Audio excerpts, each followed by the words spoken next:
आज अपन लोग बात करने वाले हैं क्वांटम नंबर का एक छोटा सा पार्ट जिसका नाम है नोड्स। नोड्स क्या होते हैं, कैसे होते हैं और कैसे उन्हें निकाला जाता है, और बाद में बताऊंगा आपको एक छोटी सी ट्रिक जिससे आप नोड्स का क्वेश्चन चुटकियों में बिना ही सॉल्व किए निकाल सकते हैं। ओके, बहुत इंपॉर्टेंट है नोट्स, छोटा सा पार्ट है, इस साल क्वेश्चन आने की उससे पॉसिबिलिटी भी है। ध्यान से देखिएगा, नोट्स से जुड़ी हुई लगभग सारी बातें इसमें कवर हो जाएंगी नीट के पॉइंट ऑफ व्यू से। हम लोग बात करें सबसे पहले नोड की, तो नोड होता क्या है? नोड बेटा किसी सबसेल और ऑर्बिटल का उस पार्ट को बोलते हैं जिस पार्ट में इलेक्ट्रॉन के मिलने की पॉसिबिलिटी अप्रॉक्सीमेटली जीरो, जहां इलेक्ट्रॉन नहीं मिल सकता, जहां इलेक्ट्रॉन के मिलने की प्रायिकता जीरो है, उसको बोलते हैं नोड। जैसे कि ये एस सबसेल है, तो इसमें हम देख सकते हैं ये जो खाली खाली जगह है बीच बीच में, ये क्या है? ये नोड्स है। ऐसे ही पी सबसेल है, ये पी ऑर्बिटल है। पी सबसेल में कितने, ये पूरा क्या है? सबसेल है, इसमें 3 ऑर्बिटल होते हैं। पहला ऑर्बिटल, तो ये जो बीच का प्लेन है, बीच की लाइन है, यहाँ पर इलेक्ट्रॉन नहीं मिलेगा, इलेक्ट्रॉन नहीं मिलेगा, तो ये क्या हो गया? नोड हो गया। अपन लोग बात करें बेटा, ये पी एक्स हो गया, इसको मान लिया पी वाई है, ये पी वाई है, तो इसमें पी वाई ऐसा है, तो इसमें नोड यहाँ मिलेगा बीच में इलेक्ट्रॉन के मिलने की पॉसिबिलिटी जीरो है, तो यहाँ कोई नोड नहीं है। एक और होता है पी जेड, 3 पी होते हैं, ये रहा पी जेड, ये ऐसा होता है अंदर से बाहर, है ना। इसको अपन लोग पी एक्स मानते हैं जनरली, इसको पी वाई मानते हैं एंड इसको पी जेड मानते हैं। ऐसा नहीं है कि हमेशा इसको ही यहाँ मानना है, पर अभी अपन लोग मानते हैं जनरली इस साइड एक्स बाई जेड। तो जहां पर इलेक्ट्रॉन के मिलने की पॉसिबिलिटी जीरो, उसे बोलते हैं नोड्स। डी सबसेल जो होती है वो डबल शेप होती है, डी ऑर्बिटल जो होते हैं वो डबल शेप होते हैं। आपके दिमाग में क्लियर होना चाहिए कि सबसेल क्या है, ऑर्बिटल क्या है। अपन लोग बात करें, अगर अकेला एक पी है, ये एक ऑर्बिटल है, ठीक है ना, पी एक्स। फिर उसके बाद बात करें, ये क्या है? पी जेड, पी वाई है ये वाला, और एक और बात करें, ये क्या है? P Z. अब ये 3 पी के अंदर 3 होते हैं, तीनों को मिला के इसको सबसेल बोलेंगे और सिंगल को ऑर्बिटल बोलेंगे। डी कितने होते हैं? डी हमारे पास 5 होते हैं, D X Y, D X Z, D Z square, D Y Z and D X square Y square.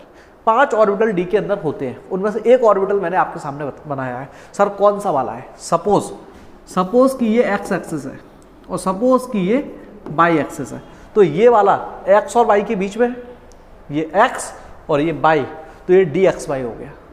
ऐसे ही डी बाई जेड होता है, डी एक्स जेड होता है, डी जेड स्क्वायर और ये D X square Y square थोड़े से different होते हैं, बट याद रखें 5 ऑर्बिटल होते हैं। मैंने एक ऑर्बिटल बनाया और डी ऑर्बिटल डबल शेप होते हैं। इसमें नोड कहाँ है? तो नोड ये रहा, जहाँ पे इलेक्ट्रॉन के मिलने की पॉसिबिलिटी जीरो है, यहाँ पे जीरो है। नोड ये रहा, इलेक्ट्रॉन के मिलने की पॉसिबिलिटी क्या है? जीरो है, इसलिए इसको क्या बोला गया है? नोडल प्लेन बोला गया है, ठीक है ना। डी एक्स वाई, अगर इसको एक्स एक्सेस मान लेंगे तो ये डी एक्स वाई हो गया। सपोज मैं इसको डी जेड मान लेता हूं, तो ये डी बाई जेड वाला हो गया। सपोज कि मैं इसको एक्स मान लूं और ये जेड है, तो डी एक्स जेड हो गया। इस तरीके से डी के ऑर्बिटल्स चेंज होते रहते हैं। हमारा मेन पॉइंट आज के जो टॉपिक का है छोटा सा, वो ये है कि हम नोड्स निकालेंगे कैसे। अभी तक मैंने आपको जो बातें बताई, नोड होता क्या है और ऑर्बिटल्स होते कैसे हैं, इनके बारे में बात करी। अब हम लोग बात करेंगे कि हम नोड्स निकालेंगे कैसे।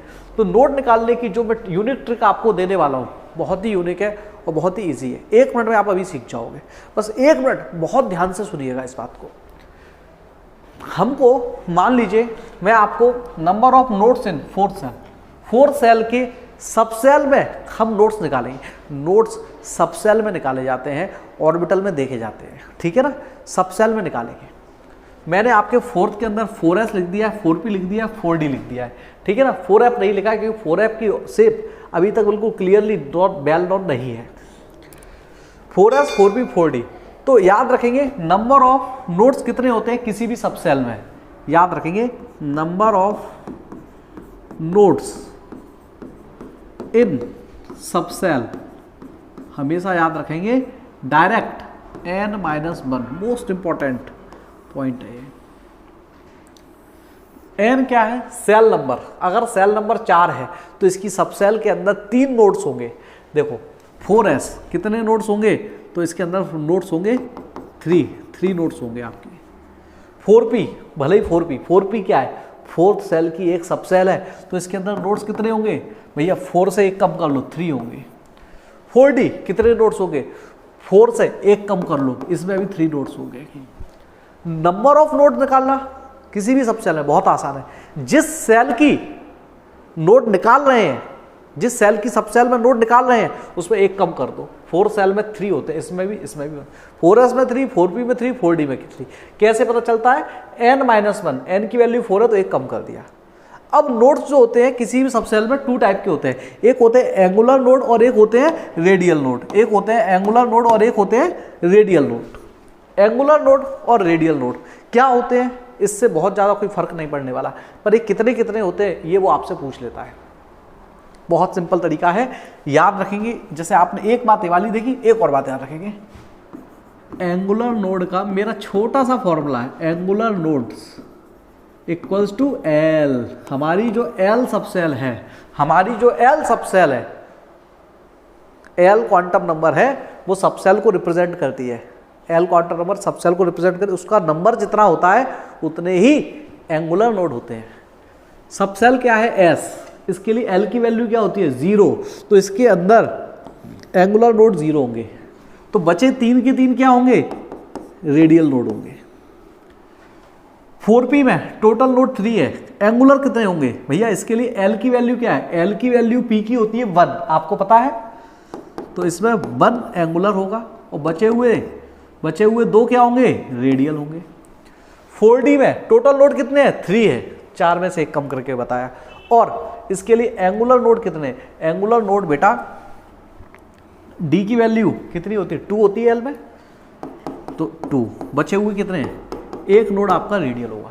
इस तरीके से आप ये भी बता सकते हो रेडियल नोड क्या है, एंगुलर नोड क्या है। फटाफट से 30 सेकंड में रिकॉल कर लेंगे।